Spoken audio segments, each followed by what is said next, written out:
வணக்கம். காஞ்சிபுரத்தை சுற்றி தொடர் கொலை கொள்ளை அதிகரித்து வந்த வண்ணம் உள்ளன.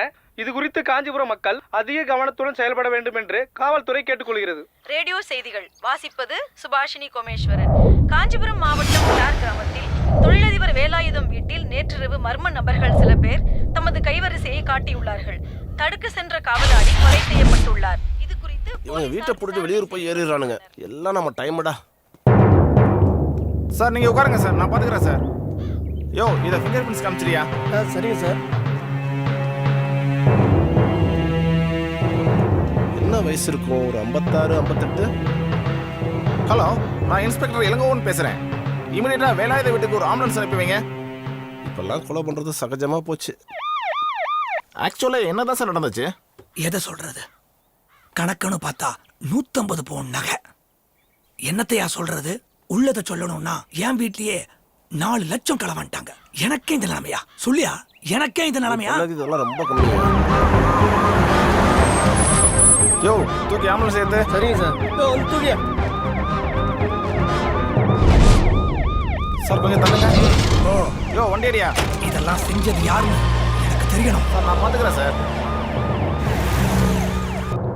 காஞ்சிபுரம் அருகே பாலுச்செட்டி பகுதியில் 42 பவுன் நகைகள் கொள்ளை. ஏப்பா சந்திரா, சொல்லுங்க சார். இந்த கிளார் கிராமத்துல நம்ம வேலாயுத சார் வீட்டில் நடந்த திருட்டு கொலை இதெல்லாம் யார் செஞ்சிருப்பான்னு நினைக்கிற? நீங்க வேற சார் அந்த ஊர்ல இருக்க எவ்வளோ ஒருத்தன் தான் பண்ணிருப்பான் பாருங்க. ஊர்ல இருக்கிறவனா? அட ஆமா சார், வேற ஊருக்காரனா பண்ணிருக்க போறான். நேரம் அவளை கூப்பிட்டு மாலை மரியாதைன்னு பண்ணிட்டு இருப்பாங்க. இது ஒரு ஆள் பண்ண மாதிரி தெரியலையே. ஒரு ஆளெல்லாம் பண்ணிருக்க மாட்டான் சார், 2-3 பேரு கூட்டா சேர்ந்து பண்ணிருப்பானுங்க. அவனுங்களுக்கு அதே மரியாதை தான். ஒருத்தன்ல சார், ஒருத்தன் தெரியாம பண்ணிருப்பான். அவங்களுக்கே தெரிஞ்சிருக்காது அவங்க ஊருக்காரனான்னு. அவனெல்லாம் மரியாதை கொடுத்து செழிப்பா வச்சிருப்பாங்க. இப்போ கூட அவனுங்க அங்கே ஆட்டம் போட்டுட்டு போனுங்க. அப்படிங்கிற அவனுக்கு தெரியும் சார், ஆனால் மரியாதை பண்ணவங்களுக்கு தெரியாத. எல்லாரும் இப்படி ஒட்டுக்கா இருந்தா எப்படியா இந்த கேஸை கண்டுபிடிக்கிறது?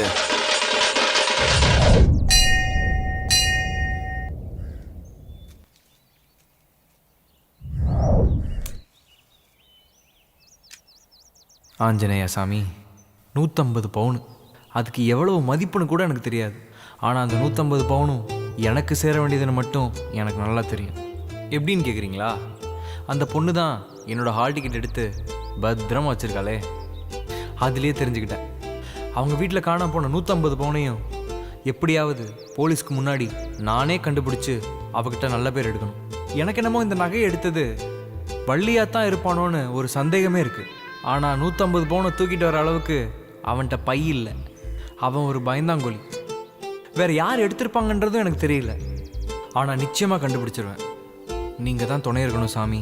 ஐயா ஆஞ்சநேயா, உண்மையாகவே சொல்கிறேன், 150 பவுன் முழுசாக நான் என்றைக்குமே பார்த்ததில்லை.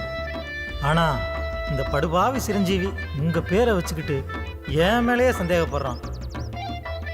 ஆனால் எனக்கு ஒரே ஒரு ஆசை, இந்த ஜென்மத்தில் இந்த வாழ்க்கையில் வேலாயுதம் வீட்டில் திருட்டு போன 150 பவுன் நகையா நான் முழுசாக பார்க்கணுங்கிறது தான் எனக்கு ஒரு ஆசை.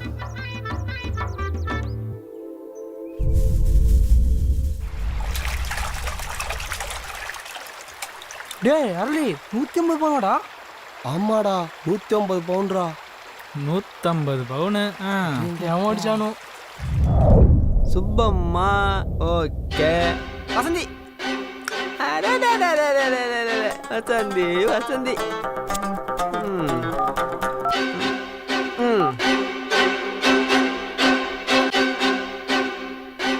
ஹலோ ஹலோ ராஜ், நாளைக்கு 10 மணிக்குள்ள எப்படியாவது பணத்தை கொடுத்துடுறீங்க. இப்பவே மூடு எத்தனா எப்படிங்க? ஹலோ, காலைல 10 மணிக்கு நான் வருவேன்.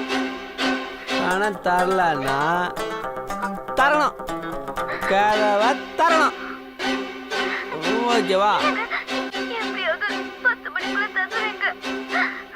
தரீங்க தரீங்க.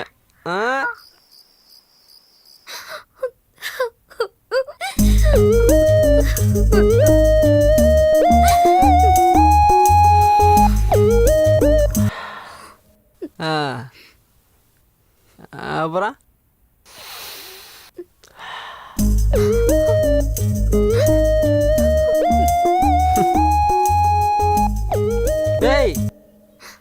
என்ன எந்திரிங்க, என்ன இப்படி படுக்கிற?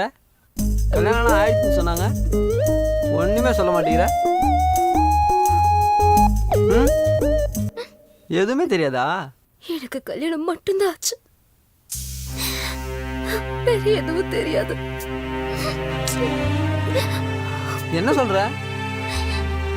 கல்யாணம் மட்டும்தான் ஆச்சு, எதுவுமே தெரியாதா? அப்போ என்ன வேணாலும் படிக்கோங்க, ஆனா பணத்தை மட்டும் கேட்காதீங்க. ஐயோ, ப்ளீஸ். ஏய் ஏய், அழாத அழாத, மூடு போச்சு. நான் சோத்துக்கே வழி இல்லாத நேரத்தில் நீ பொங்கலை சோத்தை சாப்பிடாம இருந்திருக்க.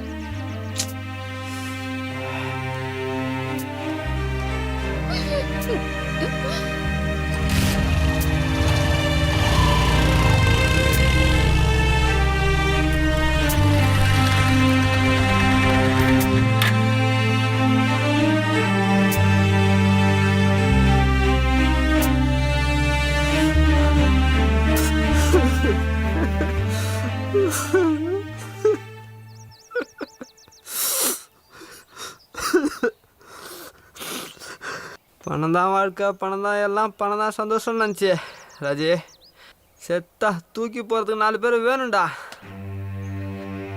இது நாள் வரைக்கும் அனாதையாகவே வாழ்ந்துட்டேன். பிறக்கிறது ஒரு வாட்டி, சாகிறது ஒரு வாட்டி. வாழ்க்கைன்னா என்னன்னு வாழ்ந்து பார்க்கணும்டா. எத்தனை நாளைக்கு தான் எச்சக்காலியாகவே வாழ்கிறது? பணத்தில் எதுவுமே இல்லை, குணத்தில் தான் எல்லாம் சந்தோஷமாக இருக்குது. அதை நான் இன்னைக்கு நல்லா புரிஞ்சுக்கிட்டேன். அதை புரிய வச்சதே வசந்தி. இனிமே வசந்தி ஏன் வசந்தி, என்னோட வசந்தி. இனிமே வசந்தி தான் என் வாழ்க்கை, என்னோட வாழ்க்கை தான் வசந்தி. ராஜே, நீ மாறப்போற, மாத்தின வசந்தியோட வாழப்போற. இனிமே இந்த ராஜி வாழ்க்கை ராஜா வாழ்க்கைடா.